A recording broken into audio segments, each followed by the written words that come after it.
Hello everyone, welcome to Genshin Impact.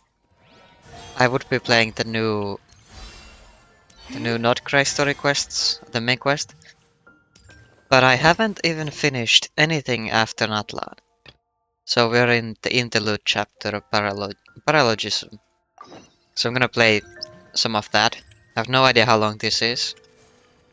I have no idea how long this is gonna take. I will stop if it's taking too long. And then I'll move on to the Not Cry story quest in the next episodes. I don't know anything about this quest other than I think the twins have like a spaceship or something. Spoilers, I guess. Also, she doesn't have a separate climbing animation. Columbino, which is funny. I don't know much about Notcry story. I have been spoiled some, like the fact that Dottore is literally the boss of Dottore is literally everywhere. I can't avoid seeing him.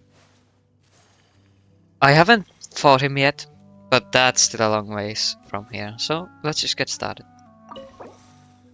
I'll take this a bit more chill than usual. I don't have the VTuber avatar. I'm not gonna be talking for no reason. So I might be more silent than usual.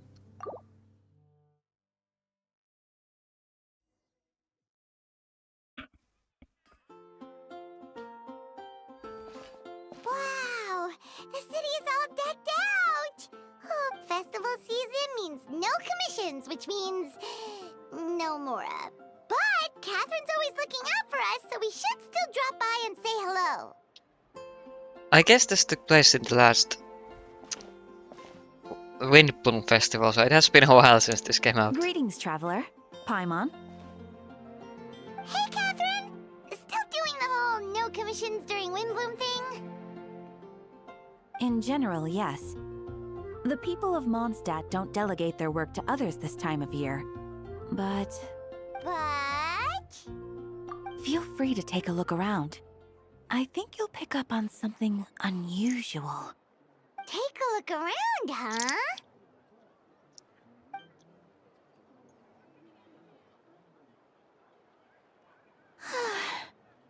It's finally Windbloom. And here I am ruining everything. You're a bit tired. No big deal. Give it some time. How about doing something fun tonight? We could take a stroll or go stargazing. Stargazing? Like we'll find a spot. You know people start reserving places on Starsnatch Cliff the moment the sun goes down. Sorry, I'm just not in the mood. I should go. Whoa! Something's off with Beatrice. She would never give up a chance to talk to Quinn. This is weird. I don't remember these two. You're leaving? I can walk you home. No, it's okay. Thank you. I just need some time to myself. Besides, there's still something I need to do. The truth is, Quinn, not long ago, What is it? Is there something wrong? Never mind. It's nothing. Actually, Quinn, I think we should stop seeing each other for now. I guess they were partners. Huh? Wait, are you saying we can't be friends anymore? I thought we were best friends. Did you see that? Beatrice ran off without looking back.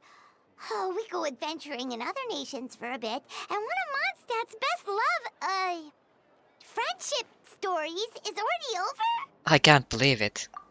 So, is this what you meant by unusual, Catherine? This is just one example.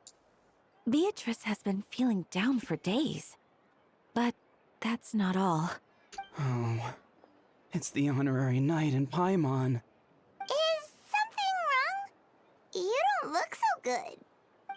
I know a knight should be stronger than this, but I haven't been feeling right lately. I just can't focus. I started sleepwalking out of nowhere. Sometimes I'd even wake up in the middle of the night standing in a random location outside. You should see a doctor. I did, but all the tests came back normal. The doctor said I'm fine. Strange. Yeah, I even consulted Miss Barbara at the church, but her conclusion was the same. In any case, she was kind enough to pray to Lord Barbados for me to get better. Is it because I saw something I wasn't meant to see? Sorry, this is for me to figure out. It is Windbloom after all. Anyway, I have patrol to finish. Until next time, you two. Huh. Is it something in the air, maybe? It's pollen. They're just allergic. It appears Miss Donna is also out of sorts. Oh, where can I find a truly fascinating man? Gosh, all I can think about is D-Look. And that's what I thought too. But she seems to have changed her mind. She has no taste. Is that Captain Kaya? Huh. Now that I look at him, he's exactly my type. How come I never felt this way before? I'm flattered, Miss Donna. Although, I do wonder whether that Yes, was good hearing. intended for outside ears. Oh, no. Of course not. I'm sorry, Captain. Just pretend I didn't say anything. And, have a happy Windbloom. I intend to, my dear. But first, a question, if you don't mind. Why the sudden change of heart? I was under the impression Master Diluc was the object of your affections. Good question, Kaya. So, you knew about that? Well, Master Diluc came into the city not too long ago, but when I saw him, it was like the butterflies just weren't there anymore. If I had to compare it to something, it would be like waking up and realizing you're married to a man you don't love. But then I saw you, and it wasn't that something was different about you. I can't really explain it. It was just a feeling. I understand. And I'm flattered I was able to bring back the butterflies. But I do need to see to some business, so I'll take my leave. Oh, here he comes. Well, surprised to see us? Not at all. You are the exact two people I've been trying to find. So, Traveler, Paimon, how have you been? All good. How about yourself and the rest of the Knights of Favonius? The answer to that requires a private conversation. Catherine, do you mind? Not at all. Have fun, you three. So, you said you were looking for us. Yes. Jean sent me to find you when she heard you were back in Mondstadt. But let's discuss the finer details back at headquarters.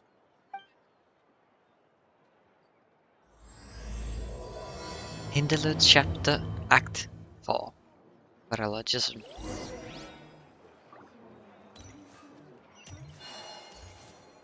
I do like her animations.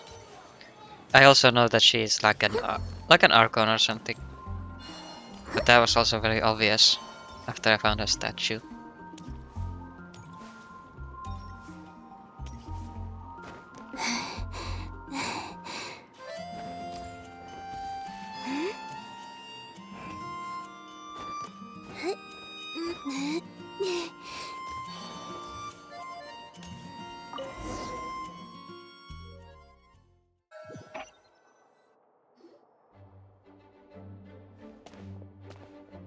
Ah, Kaya. You found them. Alicia. Maybe... Yep. I managed to track them down. Good. With what's about to happen, it's great to have you in town. Whoa, headquarters are packed. there's 4 What's people going here. on? Honorary Knight Paimon. Oh, it's an honor to meet you. I believe introductions are in order? Allow me.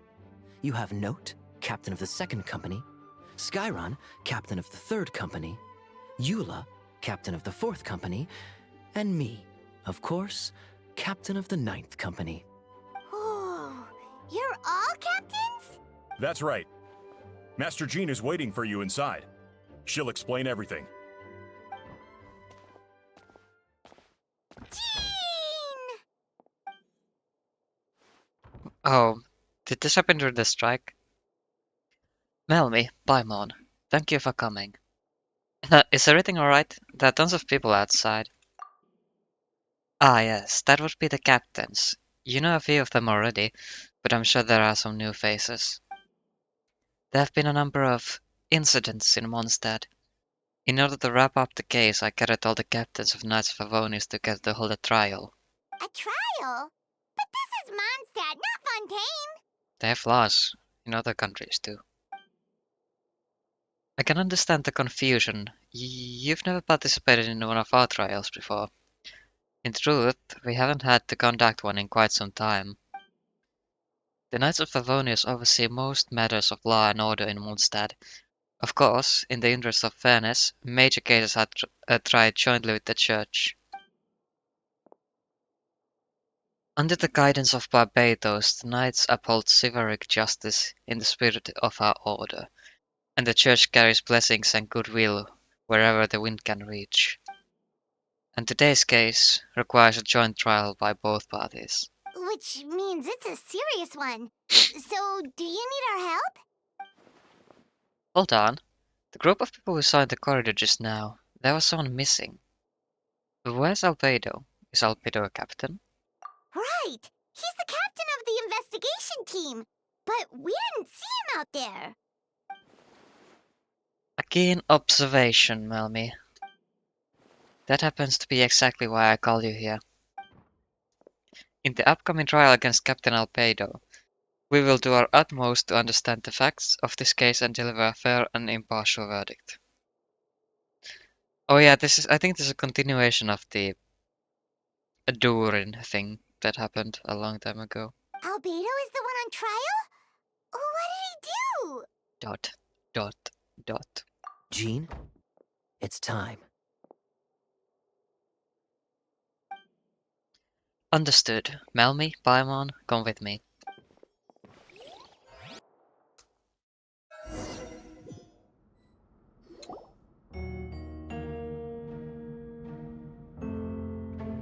Sucrose. All I can do is think about D-Luke. I fucked that up.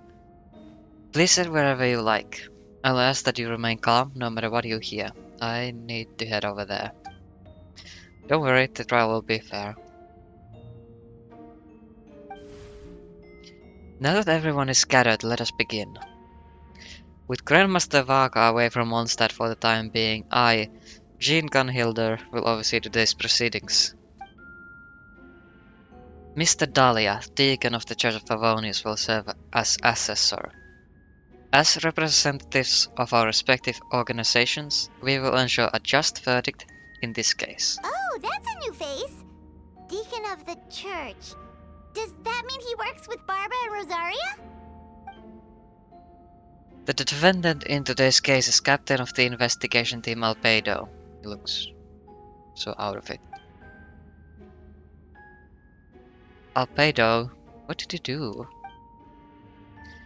Certain aspects of this case are classified, and it remains uncertain whether the alleged victims are citizens of Mondstadt. As such, this trial is not open to the public. The identities of the victims are still unknown. Strange. If guilt is established in this case, all facts will be made public after the final verdict is delivered. Now, the captain of the logistics company, Miss Herta, will present the charges. The guard appoints Mr. Kaya to speak on Mr. Albedo's behalf. Are both parties ready to proceed? Yes. Ready to proceed. Miss Herta, the floor is yours. Prior to this trial, the Knights of Favonius, in conjunction with the Church, launched an investigation into Mr. Albedo for suspected murder and unlawful disposal of human remains. Murder?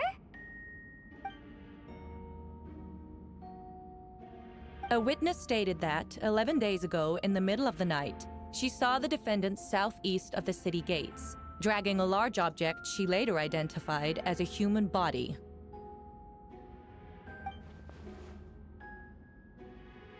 No. There's no way!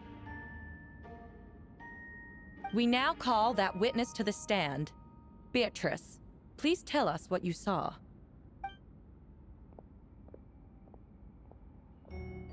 Beatrice, so So is that what she was trying to tell Quinn earlier? Well, I was out late that night on business. And when I came back, I saw someone in the moonlight that looked like Mr. Albedo. He was dragging a huge bag of some kind. I thought it was strange, so I followed him. Then, there was a sudden flash of golden light. The bag opened, and inside there was a body. Mr. Albedo's vision allows him to manipulate the ground with ease. So he buried it, and then removed any traces on the ground. Before he left, it seemed like he looked in my direction. Maybe it was just my imagination, but I was terrified thinking he might kill me too. Luckily, he didn't see me.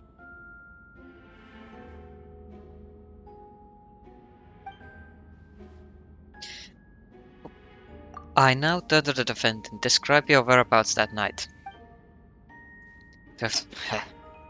I was working in my office on the second floor of the Knights of Avonir's headquarters. That's right.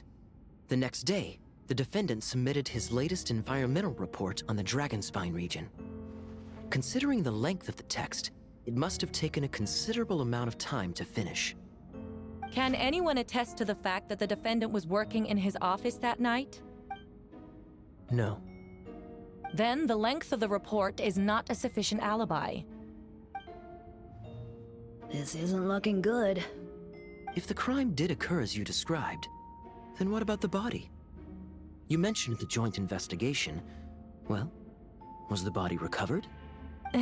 Not yet. In other words, you dug up the location Miss Beatrice described and found nothing. You don't find that suspicious? I know what I saw. One witness account isn't really I'm enough. telling the truth, Miss Hertha, I swear. Also, didn't you say that speaking out would help protect the people of Mondstadt? Otherwise, I'd never put myself out here like this. You're doing the right thing. Besides, the investigation wasn't fruitless. A single man's shoe and a torn piece of fabric were found in the bushes near the crime scene. The same location the witness described. If no crime occurred, then is all this just a coincidence? Possibly. And yet, no victim has been identified, correct? It's true. No one has been reported missing. However, Miss Beatrice harbors no ill will toward the defendant. Her testimony clearly points to a crime, and she has no reason to lie. Does the defendant wish to say anything in response? You may believe otherwise, Miss Hertha, but I did not kill a single person. As a knight and the captain of the investigation team, I have a duty to protect Mondstadt and its people. You accuse me of murder, but there's no body, no motive. The defendant raises an important point. Motive. Yet, I must be frank, not all murders I are thought you were Hertha. premeditated. Spontaneous conflict can also have unforeseen consequences. Nevertheless, I don't intend to prosecute this case on circumstantial evidence alone. Which brings me to the second charge against Mr. Albedo. Second charge? Please proceed. 7 days ago, at dawn, a witness saw the defendant dispose of the body of an adult male in the area between Dragonspine and Dawn Winery. I now call the second witness to the stand. Wait, that's... Dilo Gragenwinder. Please tell the court what you saw. At around 3:40 in the morning, I saw Mr. Albedo dispose of a body beneath a cliff. It was dark, but he used the power of Geo to illuminate his surroundings. From what I could tell, it looked like the body of an adult male. Tall and thin, but I couldn't make out the age. He buried the body underneath the cliff and smoothed out the ground to remove any traces. We now have accounts from two separate witnesses that describe the same modus operandi. Would you call that a coincidence? Albedo's growing people out of the ground. I would only inquire as to what Mr. D. Luke was doing in that area so early in the morning. Not the most None of your opportune goddamn time for a stroll. business. Is there such a thing? Dawn Winery is my home. It's not unusual for me to take walks in the area. I just happen to be in the right place at the right time. That's all. Master Diluc is a well-respected figure in Mondstadt. I see no reason for him to frame Mr. Albedo. Yet, the question remains, where are the bodies? Before you suggest a lack of evidence, Mr. Kaya, you should know. After the defendant left that morning, the witness found this where the body was buried. And this is? Clearly a What box. looks like the teeth and femur of a human. Now, it does beg the question. If the burial was fresh, why is this all that remains of the body? But I suppose Mr. Albedo is the only one who can answer that. Careful now, Master Diluc. I do believe I hear a presumption of guilt in there somewhere. These remains suggest an accelerated rate of decomposition. Considering the defendant's profession, there's reason to suspect that alchemy is at play here. Both witnesses saw golden light, a known byproduct of alchemy. That's how the defendant destroyed the bodies. The light also explains how the witnesses were able to get a clear view of the events in the dark. So that's your angle. Alchemy. A logical assessment, but we have a witness of our own. The afternoon before the alleged second murder, Mr. Albedo had a lengthy intellectual exchange with his student, Sucrose. The two were in the library until the next morning. Why did the discussion last so long? Miss Sucrose was presenting the results of her research. She noticed some flaws in the data and insisted on reviewing her calculations until the next morning, with Mr. Albedo present. That's right. We were in the library together. You're certain Mr. Albedo was present the whole time? Yes, and I know Mr. Albedo would never kill someone. He could never be that cruel. Nevertheless, the other witnesses have no reason to lie. Tell me, Miss Sucrose, that meeting in the library, were you awake the whole time? Sounds like a considerable duration to go without sleep.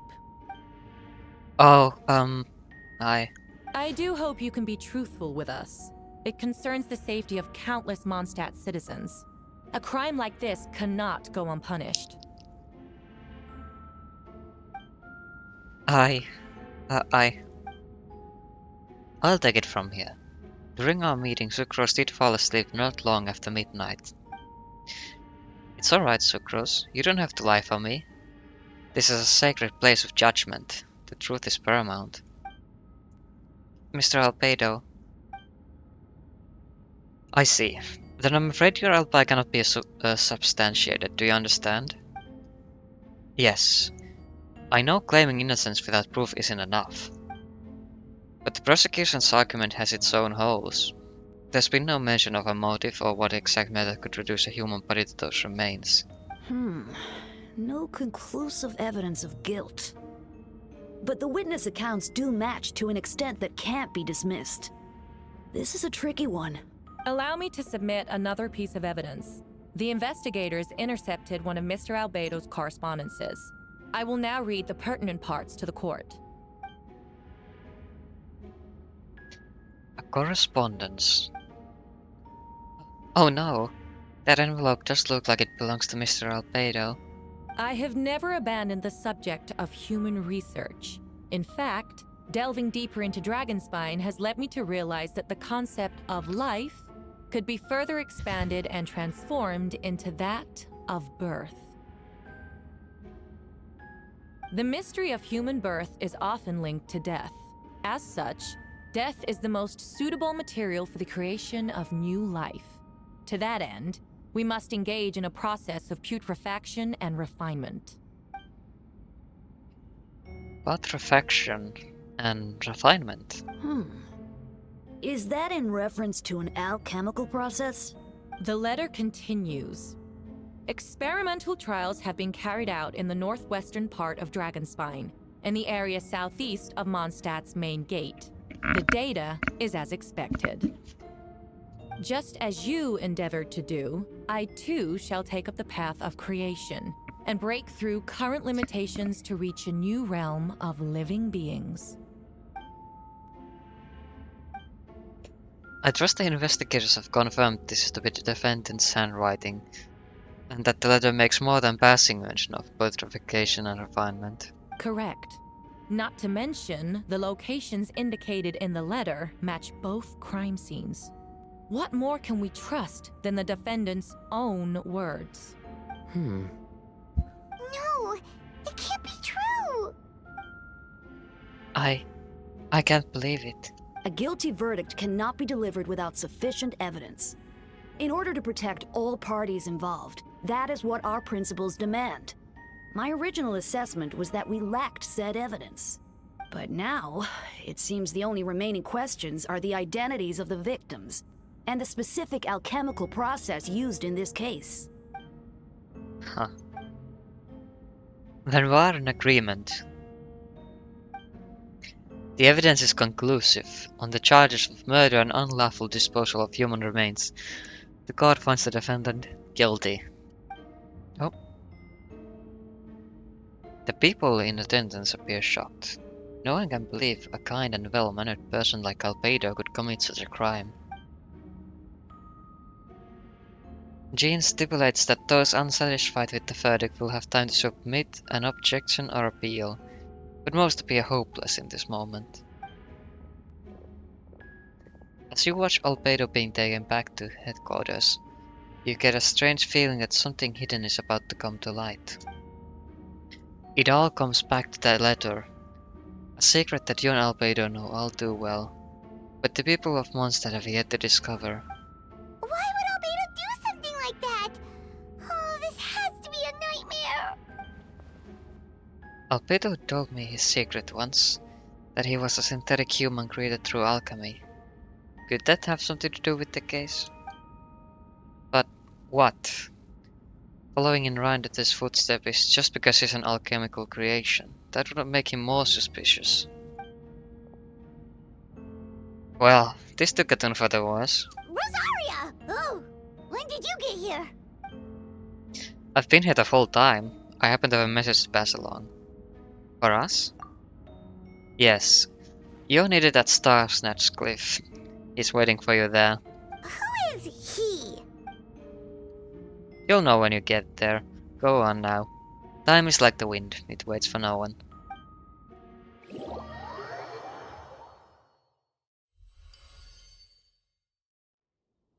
What? No, I'm probably fine. But I need water though. Be right back. I'm back. I'm also feeling quite tired already, so I might keep this one short. We'll see how it goes. Stay hydrated, everyone.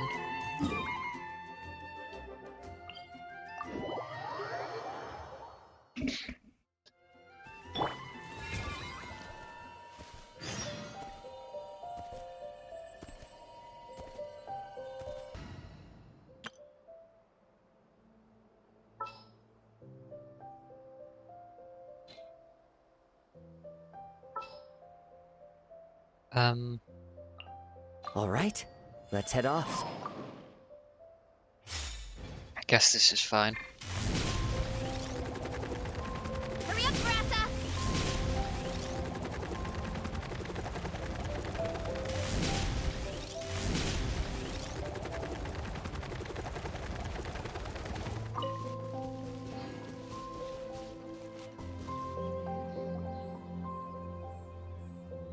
Traveler, Paimon! I could hear your arrival upon the wind. Were you looking for me? Venti, did you send us that message? No, I did. Whoa, where did you come from? Wait, Venti, do you know this guy? His name is, what is his name again? Didn't think I was that unmemorable. I'm Dahlia, Deacon of the Church of Favonius, and Herald of the Animo Archon Barbados. Not gonna forget next time, right? So you called us here so we could meet with Venti? That's right. I noticed you during the trial. The legendary honorary knight. You seem to have a lot of thoughts on your minds, so I thought we should have a chat. After all, I am the Herald of Barbados. If the people of Mondstadt are in danger, I should keep the Animo Archon in the loop. Wait then, you know about... About what? The fact that my tavern-hopping nomad of a friend is Barbados himself? Don't worry, Dahlia and I are close. He knows everything. Besides, a god needs someone to communicate their will in a formal setting, and no one does that better than Dahlia. Not that I saw that coming when we first met. But back to the matter at hand. I believe you two already know about Albedo's background. If you mean his true identity, then yeah, we do. So, you know too, Venti? That's surprisingly Archon-like of you. Ah, well, I knew from the moment Rhine-daughter and Alice brought Albedo to Mondstadt. When those two are in town, no one can afford to slack off. The Kryda Prince, a perfect specimen of synthetic life. At this stage of the case, there are countless questions surrounding Albedo's motive. His true identity is a potential weakness. A synthetic being loses control of their sanity and goes on a killing spree. That's how a novel would frame the story, and people are inclined to agree. Albedo has told us before that humans often value the ordinary over the transcendent and miraculous. And the slightest difference is perceived as other. A very common phenomenon. Which means we need to find a way to help your friend. What do you know about the situation, Venti? Me? Well, I know that Albedo is a synthetic being, and that a lot of strange things have been happening in Mondstadt, even though Windbloom should be about drinking and having fun. We noticed that too! The minute we got here, something was off.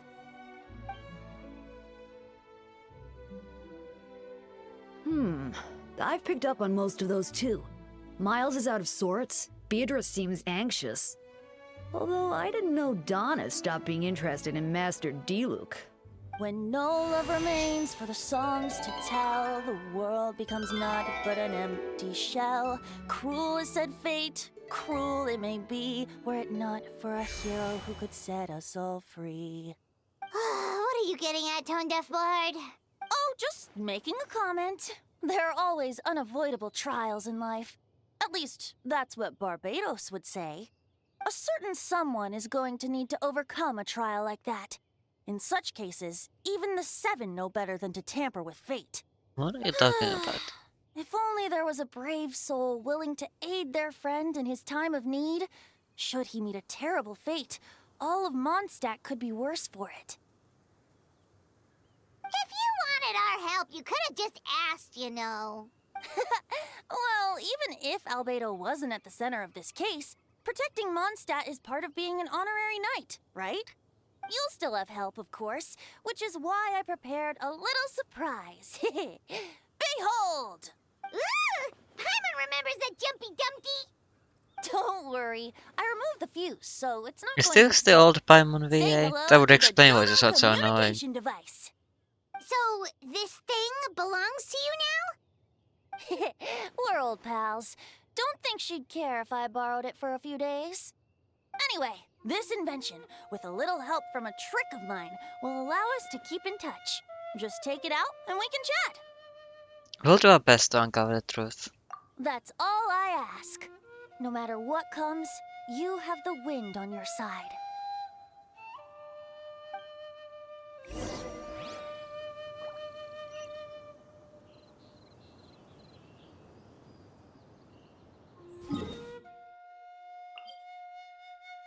I think I'm gonna end this episode here.